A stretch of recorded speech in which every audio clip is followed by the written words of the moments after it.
오늘 본문 말씀은 예수님께서 세례 요한에게서 세례를 받으시는 장면을 기록하고 있습니다. 예수님께서 세례를 받으시고 물에서 올라오시니까요, 예수님에게 하늘이 열리죠. 그리고 하나님의 영이신 성령님께서 예수님에게 임하시고요. 그리고 하늘로부터 성부 하나님의 음성이 들립니다. 자, 16절 말씀부터 읽어볼까요? 예수께서 세례를 받으시고 곧 물에서 올라오실새 하늘이 열리고 하나님의 성령이 비둘기같이 내려 자기 위에 임하심을 보시더니 17절 같이요.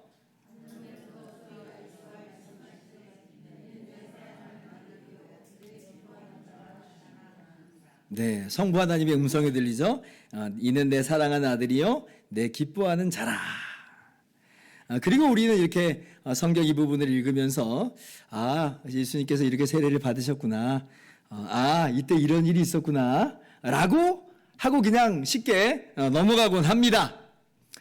그런데 오늘 말씀은요, 정말 중요한 진리를 가르쳐 주고 있어요. 그리고 우리로 하여금 그 진리 안에서 거하게 하시고 또 누리게 하시는 바가 있습니다. 자, 그렇다면 하나님께서 오늘 본문 말씀을 통해서 깨닫게 하시고 또 누리게 하시는 진리가 무엇인지를 함께 살펴보도록 하겠습니다.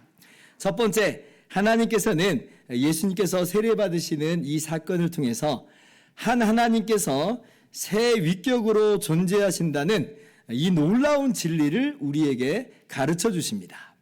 이 진리를 우리가 한 단어로는 삼위일체다라고 그렇게 표현을 하죠. 삼위가 뭐예요? 새 위격이라는 말입니다. 위격으로는 세 분이다라는 거예요. 영어로는 three persons 이렇게 이야기합니다. 그리고 일체, 무슨 말이에요? 본질로는 하나이시다는 거예요. 그래서 영어로는 one nature 이렇게 표현을 합니다. 그래서 삼위일체를 풀어서 말씀을 드리면 새 위격으로 존재하시는 한 하나님, 이것이 삼위일체의 정의예요. 여러분, 성경은요, 하나님은 하나이심을 명확하게 말씀하여 주십니다. 여러분, 이 진리를 여러분의 마음 가운데 확고부동하게 새기셔야 됩니다. 하나님은 하나이시며 유일하신 하나님이세요. 다른 신은 전혀 없는 것이죠. 신명기 6장 4절.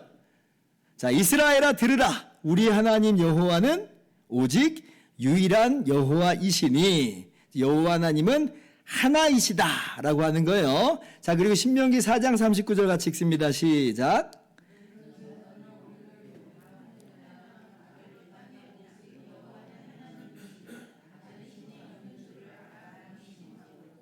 다른 신이 있어요, 없어요? 다른 신은 없다. 오직 여호와 하나님만이 시간과 공간을 포함한 모든 만물을 창조하신 참 하나님이라는 것이에요. 다른 신은 없는 것입니다. 구약 성경뿐 아니라 신약 성경도 분명하게 말씀하여 주세요. 고린도전서 8장 4절을 보면, 그러므로 우상의 제물을 먹는 일에 대하여는 우리가 우상은 세상에 아무것도 아니며 또한 하나님은 한 분밖에 없는 줄 아노라. 우상은 아무것도 아니에요. 오직 하나님만 계세요.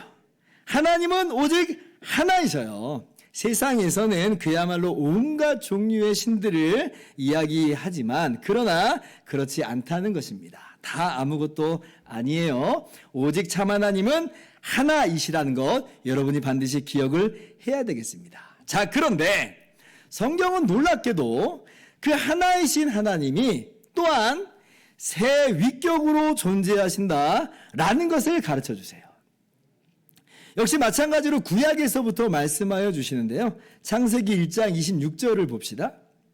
자, 하나님이 이르시되 우리의 형상을 따라 우리의 모양대로 우리가 사람을 만들고 그들로 바다의 물고기와 하늘의 새와 가축과 온 땅과 땅에 기는 모든 것을 다스리게 하자 하시고, 하나님께서 태초에 온 우주 만물을 만드시면서 또 하나님의 형상대로 사람을 만드실 때의 이야기예요. 자, 그런데 그렇게 하나님께서 아담과 하와를 만드시면서 뭐라고 말씀하세요? 하나님이 이르시되, 여기서 이르시되라고 하는 말은 단수예요. 단수.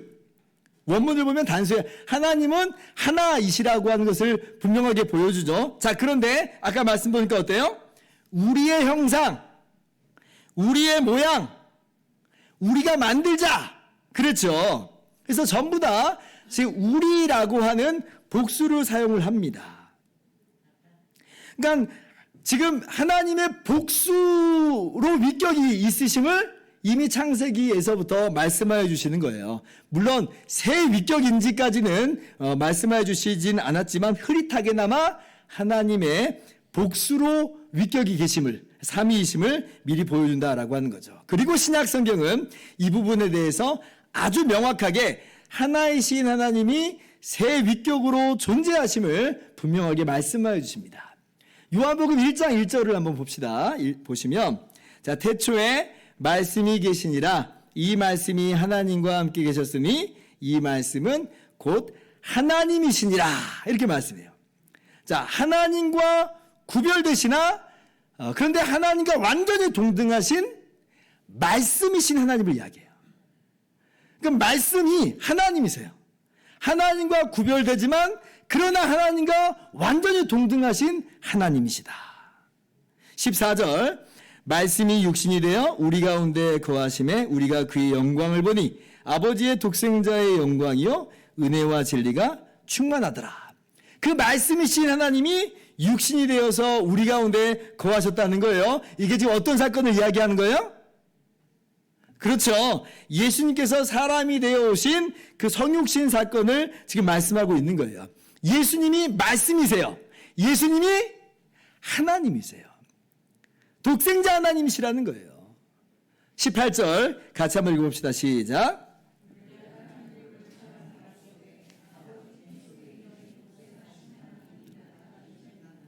아멘. 자, 예수님은 하나님 아버지와 구별된 독생하신 하나님이시다. 아들 하나님이시다. 그런데 자, 그럼에도 불구하고 두 하나님들이 아니라 아까 성경은 뭐라고 말씀했어요? 하나라고 했잖아요. 한 하나님이다. 두 하나님들 아니다. 한 하나님이다. 참 신비하죠. 자, 성령님도 참 하나님이십니다. 우리가 이 부분도 한번 좀 살펴봅시다. 사도행전 5장 3절 4절 말씀을 보면 교독할게요. 베드로가 이르되 아나니아야 어찌하여 사단이 내 마음에 가득하여 내가 성령을 속이고 땅값 얼마를 감추었느냐. 4절 같이요.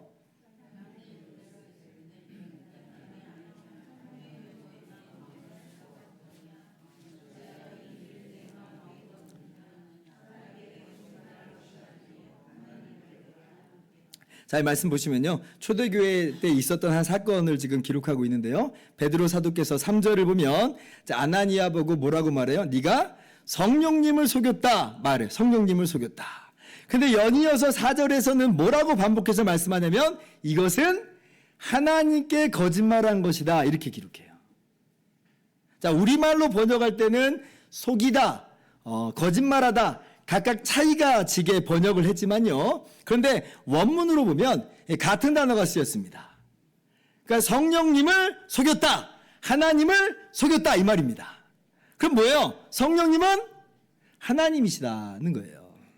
자, 그런데 그렇다고 새 하나님들은 아닌 것이고 하나님은 뭐예요?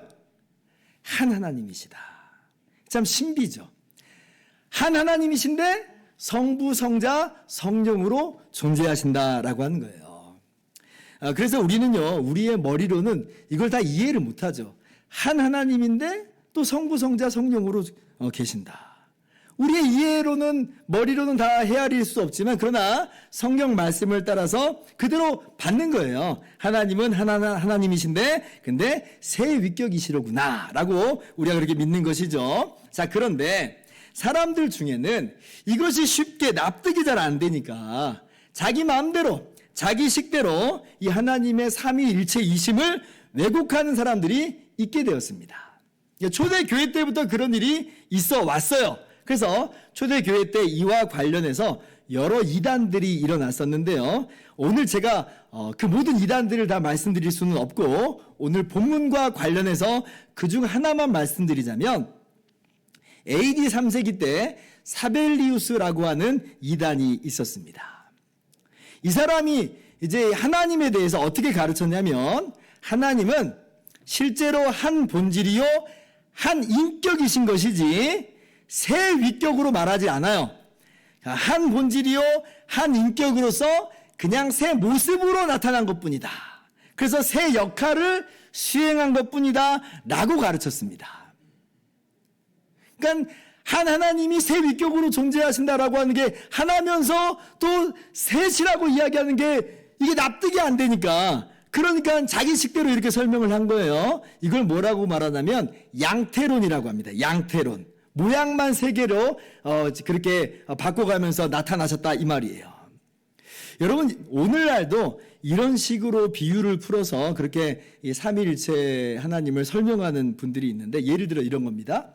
어떤 한 사람이 있는데 봐라, 집에서는 아버지고 회사에서는 사장님이시고 교회에서는 장로님일 수 있지 않느냐. 그래서 한 사람이 새 역할을 그렇게 하는 것이다. 삼위일체가 마치 그런 것과도 같다 라고 하면서 어때, 쉽지? 이렇게 설명을 하는 거예요. 여러분, 근데 그게 뭐냐면 그게 사벨리우스적인 설명입니다. 여러분, 정말 주의해야 돼요. 그렇게 설명하면 아주 심플하고 다 설명이 된 것처럼 보이죠? 그런데 쉽게 설명이 된다고 해서 그게 진리는 아닌 거예요. 그래서 우리도 모르게 자칫 잘못하면 의도치 않게 이러한 이단적인 가르침을 그렇게 가르치고 배울 수가 있어요. 정말 우리가 주의를 해야 됩니다. 그러면 이러한 설명이 뭐가 문제가 있는 건가? 설명은 잘 됐지만 근데 문제가 있다고 하는데 어떤 문제가 있는가? 라고 할 때 어떤 문제가 있을까요? 여러분, 이러한 비유는요, 그냥 한 사람이 그냥 모습과 역할을 달리 하는 그것뿐이기 때문에 뭐가 없냐면 각각의 위격 간의 관계, 위격 간의 교제가 전혀 없어요. 각 위격 간에 서로 사랑하고 서로 대화하고 서로 나누는 바가 없습니다. 아까 한번 생각해 보세요. 아버지이면서 사장님이라고 할 때 그 아버지하고 사장님하고 서로 구별되어서 서로가 관계를 맺고 서로 대화하고 서로 사랑할 수가 있어요? 불가능하잖아요. 전혀 어떠한 관계와 교제와 사랑이 있을 수 없는 거예요. 왜냐하면 그건 그냥 한 사람이 그때그때 역할만 다르게 해서 나타나는 것이기 때문에 그렇습니다. 전혀 교제가 없고 상호 간의 사랑이 없어요. 그러니까 그건 뭐냐면 성경에서 말씀하는 하나님이 아닌 거예요. 삼위일체 하나님이 아니에요. 전혀 달라요. 그러면 그렇게 설명을 하면 도대체 그 하나님은 어떤 하나님이냐? 성경에서 말하는 하나님이 아니라고 한다면 전혀 딴 하나님을 알고 있고 전혀 딴 하나님을 믿고 있는 셈이 돼버리는 거예요.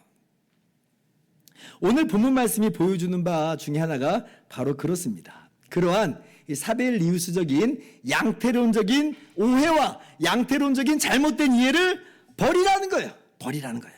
성경에서 말하는 하나님은 그런 하나님이 아니다라고 하는 것입니다. 성경에서는 분명히 성부와 성자 간에 교제가 있고 사랑이 있어요.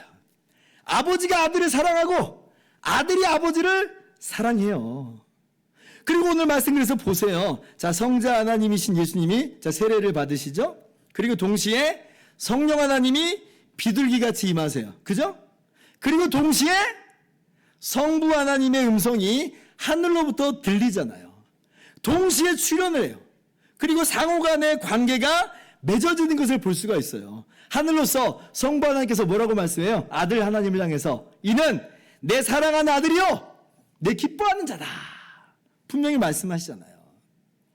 그래서 여러분, 오늘 본문 말씀을 통해서 하나님이 어떤 분이신지를 분명히 깨달아 알 수 있기를 바랍니다. 유일하신 참 하나님, 한 하나님은 구별된 새 위격으로 존재하시는 하나님이시다. 그 각각의 위격 안에 교제가 있고 관계가 있고 완전한 사랑이 있다. 그저 새 모습으로만 나타나는 하나님이 아니라고 하는 것을 여러분이 분명히 깨달아 알 수 있기를 바랍니다. 이것이 첫 번째 교훈이에요. 자, 그리고 두 번째, 오늘 말씀을 통해서 하나님께서 우리에게 주시는 교훈은 뭐냐면요. 그런데 그 성자 하나님이신 예수님께서 바로 죄인을 대신하셔서 죄인의 자리로 들어오셨다라고 하는 거예요. 오늘 예수님께서 세례를 받으시는 이 장면 속에서 어떤 것을 우리 가운데 분명하게 말씀하시냐면 성자 하나님이신 예수님께서 죄인의 자리로 들어오신 거예요. 죄인의 자리로. 13절 이때에 예수께서 갈릴리로부터 요단강에 이르러 요한에게 세례를 받으려 하시니. 자, 예수님께서 세례 요한에게 그렇게 세례를 받으려 하신다는 것이에요. 자, 근데 한번 생각해 보세요. 예수님이 왜 도대체 세례 요한에게 세례를 받으려고 하는 걸까요? 왜 그럴까요?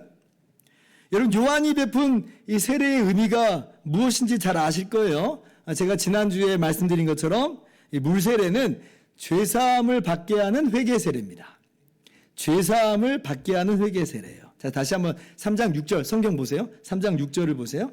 사람들이 세례 요한의 메시지를 듣고는 6절에 자기들의 죄를 자복하고 요단강에서 그에게 세례를 받더니 그러죠. 그러니까 왜 세례를 받느냐라고 할 때 죄인이니까 받는 거예요. 그래서 죄를 자복하고 그래서 세례를 받는 겁니다. 11절도 보면 성경 보세요. 나는 너희로 회개하게 하기 위하여 물로 세례를 베풀거니와 그래요. 이 세례는 누가 받는다는 거예요? 죄인들이 받는다는 것이에요. 그래서 자신들이 죄인인 줄을 아는 사람, 그래서 자기가 죄인인 줄을 알고 자기 죄를 자복하면서 자백하면서 그렇게 받는 것이 바로 세례인 것인데, 근데 지금 이 세례를 누가 받는다고요? 누가 받아요? 예수님이 받으려고 한다는 거예요. 예수님이. 이해가 되세요? 아니, 왜 예수님이 세례를 받으시는 거야? 혹시 예수님이 그러면 죄가 있으신 걸까요? 말도 안 되는 이야기죠. 예수님은 죄가 없으세요. 모든 사람은 날 때부터 죄인으로 태어나고 그리고 죄 가운데 살아가지만, 그러나 예수님은 성령으로 잉태하사 동정녀 마리아에게 나심으로 예수님은 죄가 없이 태어나십니다. 그리고 예수님의 모든 생애 역시 죄가 없는, 흠이 없는 삶이셨어요. 우리가 이것도 분명히 하셔야 됩니다. 히브리서 4장 15절입니다. 같이 읽습니다. 시작.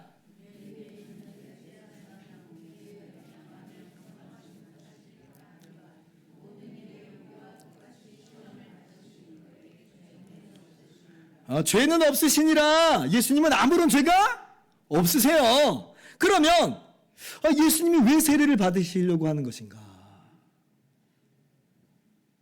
그래서 오늘 세례 요한도 예수님을 보고 깜짝 놀라죠? 14절 보면 세례 요한이 말려 이르되 내가 당신에게서 세례를 받아야 할 터인데 당신이 내게로 오시나이까? 세례 요한이 지금 예수님을 말려요. 세례 요한도 뭐예요?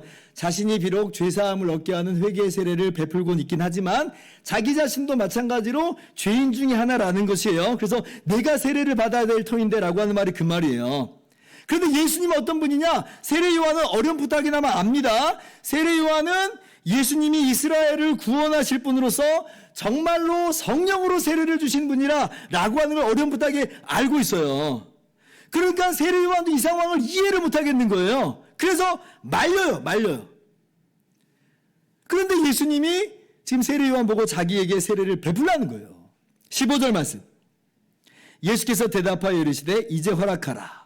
우리가 이와 같이 하여 모든 의를 이루는 것이 합당하니라 하시니 이에 요한이 허락하는지라. 예수님 뭐라 하시는 거예요? 마땅히 세례를 받으셔야 한다는 거예요. 반드시 받으셔야 된다. 그래서 세례 요한이 마침내 예수님에게 세례를 베풉니다. 그러면 예수님께서 세례를 받으셔야 하는 이유가 있었다는 건데 그게 뭘까? 죄사함의 문제는 아닐 것 같고 예수님이 죄사함 받기 위해서 그런 건 아니고 도대체 그게 뭘까? 예수님께서 뭐라고 말씀하셔요? 왜냐하면 우리가 이와 같이 하여 모든 의를 이루는 것이 합당하니라 말씀하셨죠? 우리가 이와 같이 하여 모든 의를 이루는 것이 합당하니라. 다시 말한다면 모든 의를 완전하게 이루기 위해서 이렇게 하는 것은 반드시 필요하다는 거예요. 모든 의를 완전히 이루기 위해서 이렇게 하는 것은 반드시 필요하다. 자, 그럼 여기에 대해서 제가 좀 설명을 하겠습니다. 여러분, 우리 모두는 어때요? 다 죄인이죠. 다른 표현으로는 우리는 하나님께 의롭다 하심을 얻지 못하는 자들입니다.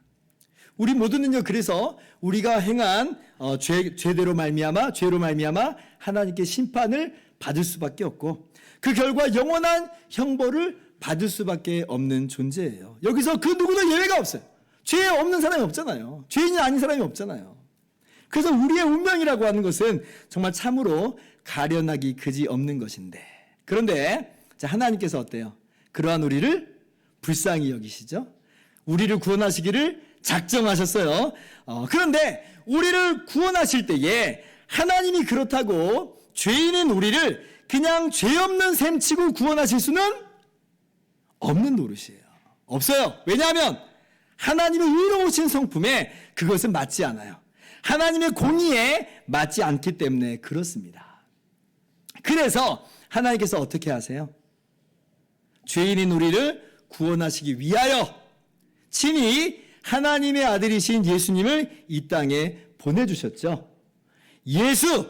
예수님의 그 이름의 뜻이 뭐예요? 자기 백성을 그들의 죄에서 구원할 자이심이라. 그래서 예수님께서 바로 그 이름의 이 일을 수행하기 위해서 이 땅에 오신 것이에요. 그러면 예수님께서 어떻게 죄인을 그들의 죄에서 구원하여 내신다는 말인가? 다른 표현으로는 어떻게 죄인으로 하여금 하나님께 의롭다함을 얻게 하려 하실 수 있다는 것인가? 라고 할 때에 여러분 그 방법이라고 하는 게 뭐예요? 다름 아니라 예수님께서 우리를 대신하여 우리의 자리에 들어오셔서 대신 죄값을 치러주시는 거죠. 대신 십자가에서 죽으시는 거예요.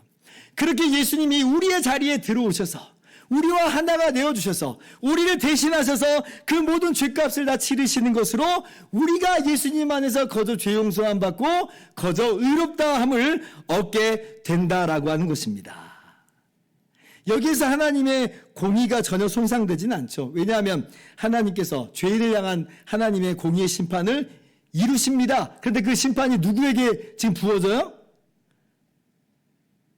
우리에게가 아니라 우리의 자리에 들어오신 예수님, 우리와 하나가 되셔서 우리를 대신하신 하나님의 아들 예수님께 하나님의 공의가 부어지잖아요. 그래서 우리가 거저 죄 용서함 받고 의롭다함을 얻는 거예요. 세상에 하나님의 아들의 피가 우리를 위해서 대신 쏟아졌는데, 우리의 자리에서 쏟아졌는데 여기서 남아있는 죄값이 어디 있겠어요?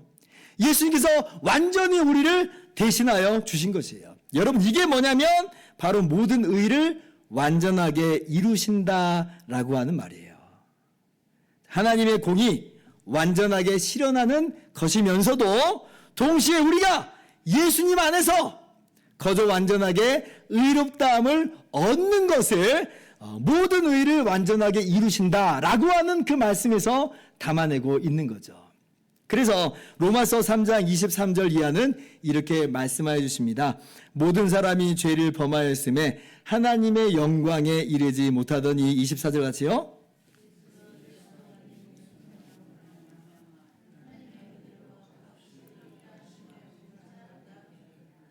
우리가 죄인임에도 불구하고 우리의 죄를 위해서 대신 십자가에서 죽으신 주님으로 말미암아 값없이 의롭다 하심을 얻게 됐어요. 근데 그렇다고 해서 하나님이 불의하신 하나님이 되는 게 아니라 하나님 여전히 의로우시죠. 왜냐하면 죄인에 대한 형벌을, 심판을 내리셨기 때문에 그렇습니다. 그래서 예수님께서 세례를 받으시는 것은 무엇이냐라고 할 때에 예수님이 죄가 있으시다는 말이 아니라 바로 우리의 자리에 들어가신다는 거예요. 우리를 대신하여 주신다는 것입니다. 그러한 의미로서, 그러한 의도로서 예수님은 세례 요한에게서 세례를 받으시려고 했던 것이고 그렇게 세례를 받으신 것이에요. 그래서 그런 의미에서 예수님께서 세례를 받으신다는 것은 뭐냐면 하나님의 아들이신 예수님께서 우리의 자리에 들어오셔서 죄인을 대신하신다는 공적인 선언과도 같아요. 예수님께서 공적인 선언을 하는 거예요. 내가 이제 죄인의 자리에 들어가서 죄값을 대신 담당하겠다라고 하는 선언으로 지금 나아가시는 것이죠. 그래서 이때부터 예수님의 생애를 뭐라고 말하냐면 우리가 공생애라고 합니다. 공생애. 들어보셨죠? 공생애. 이게 공적으로 사셨다라고 하는 말인데, 공적으로 사셨다라고 하는 말은 다른 말이 아니라 우리의 자리에서 우리의 구원을 위해서 우리의 삶을 사셨다는 거예요. 그게 공생애예요. 그렇게 예수님은 세례를 받는 것으로 공생애를 시작하시는 거예요. 그리고 이렇게 예수님께서 세례를 받으시는 것은 이러한 죄인의 자리에 들어오신다는 공적인 선언이시면서 또한 예수님의 앞으로 이루실 그 공생애의 사역이 어떠한 사역인지 이 하나의 사건으로 미리 요약하여 보여주는 겁니다.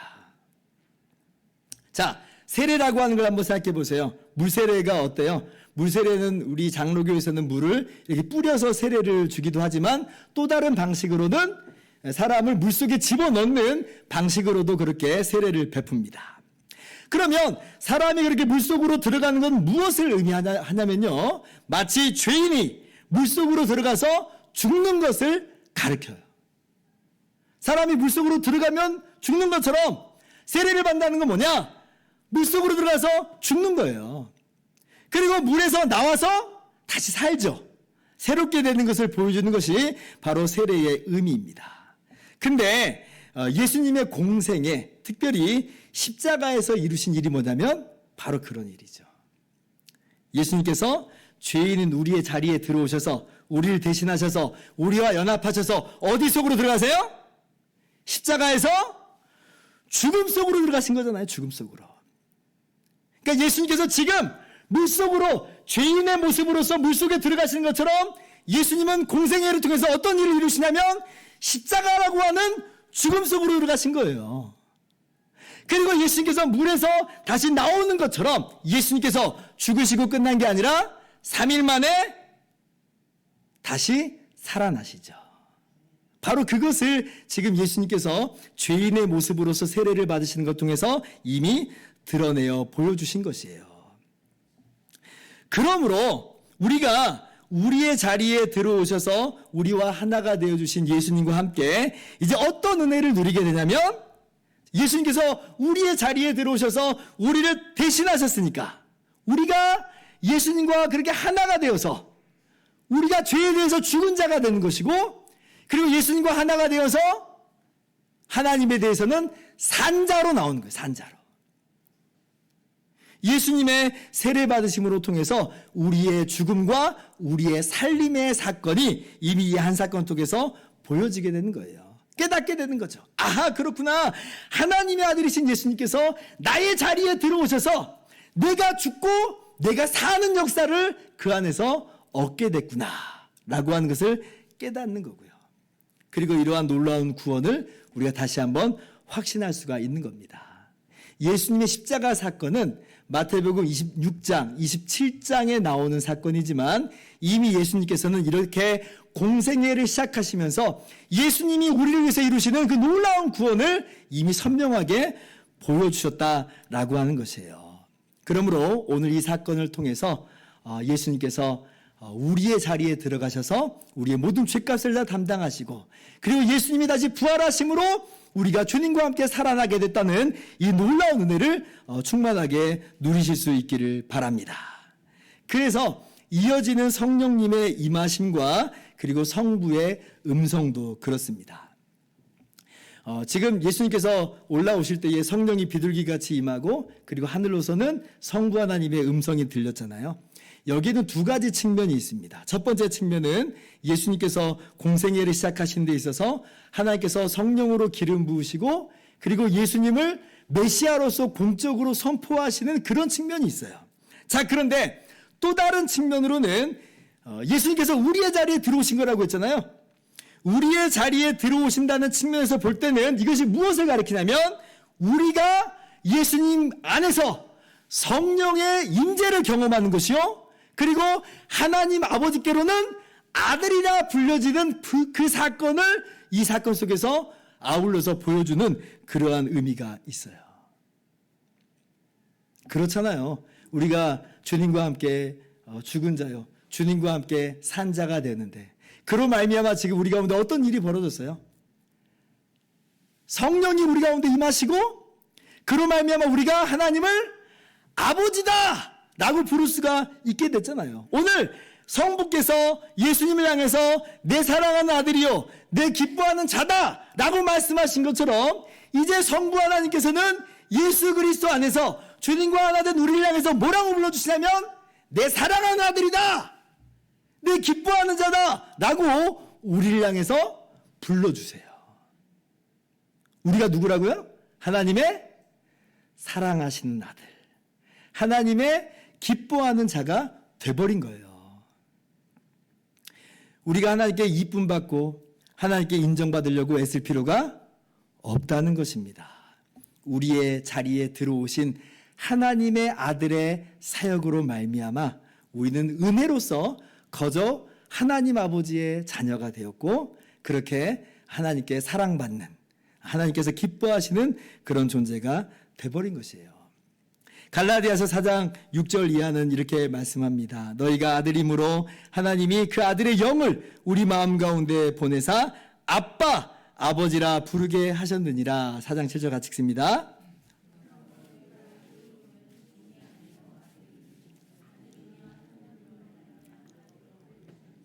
예, 하나님께서 우리의 아빠가 되어주셨어요.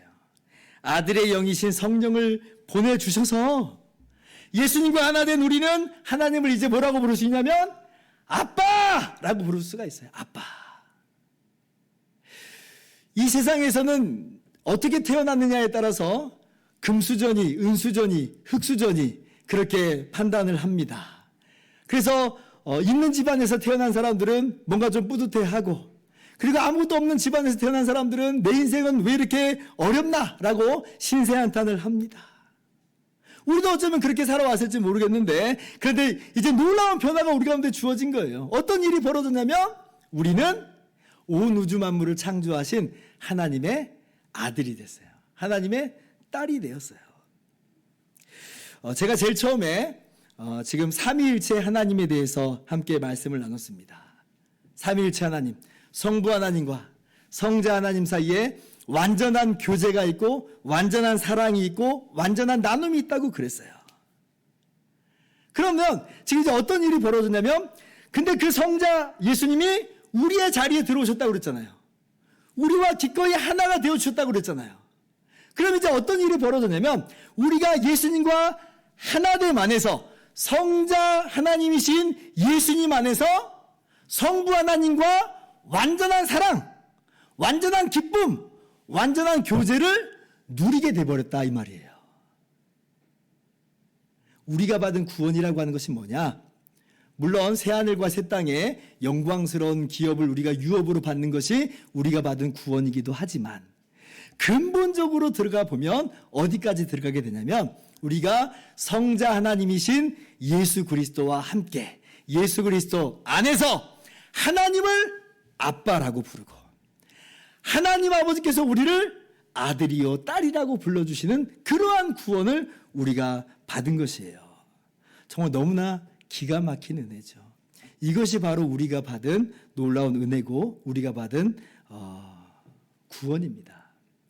그래서 이것을 고린도후서 8장 9절은 이렇게 말씀합니다. 우리 주 예수 그리스도의 은혜를 너희가 알거니와 부유하신 자로서 너희를 위하여 가난하게 되심은 그의 가난함을 인하여 너희로 부유하게 하려 하심이라. 여러분, 예수님의 가난함으로 인하여 우리가 부유하게 된다는 말이 무슨 의미인가요? 우리가 단순히 그냥 잘 먹고 잘 살게 됐다는 이야기인가요? 그 정도의 이야기가 아니라는 거예요. 예수님의 부유함이 뭔데요? 예수님의 부유함이라고 하는 것은 성자 하나님으로서의 부유함이에요. 그러면 우리가 부유하겠다는 말은 뭐냐면, 성자 하나님 안에서 함께 아들의 지위를 누리고 아들의 복을 누리고 아들의 사랑을 누리는 거예요. 우리가 행한 것 없어요. 우리가 이루는 업적도 없어요. 인정받을 만한 어떠한 자격과 조건이 없어요. 그러나 예수 그리스도의 낮아지심으로 인하여 우리가 예수님의 부유함을 얻게 된 거예요. 어떤 부유함? 아들의 부유함입니다. 자녀의 부유함이에요. 우리는 거저 예수님과 한 몸을 이루어서 그러한 복을 누리게 된 거죠. 그러니 우리가 얼마나 부유하게 되었는지를 여러분 깨달아 아실 수 있기를 바랍니다. 이제 말씀 마칩니다. 그러므로 이 한 주간을 살아가시면서 이러한 참된 부유함을 여러분 누리시기를 바랍니다. 지금 당장은 여러분의 눈앞에 가진 것 없고, 가진 건강도 없고, 가진 지위도 없고, 가진 업적도 없어 보일 수 있어요. 그러나 우리를 위해서 낮아지신 예수님 안에서 우리는 부유한 자가 됐음을 믿으시기 바랍니다. 모든 것을 가진 사람이 된 줄을 믿으시기 바랍니다. 그러므로 오직 감사하면서 오늘 또 이 한 주간도 찬양하며 주님과 함께 나아가시는 여러분의 모든 삶이 되기를 주님의 이름으로 축원합니다.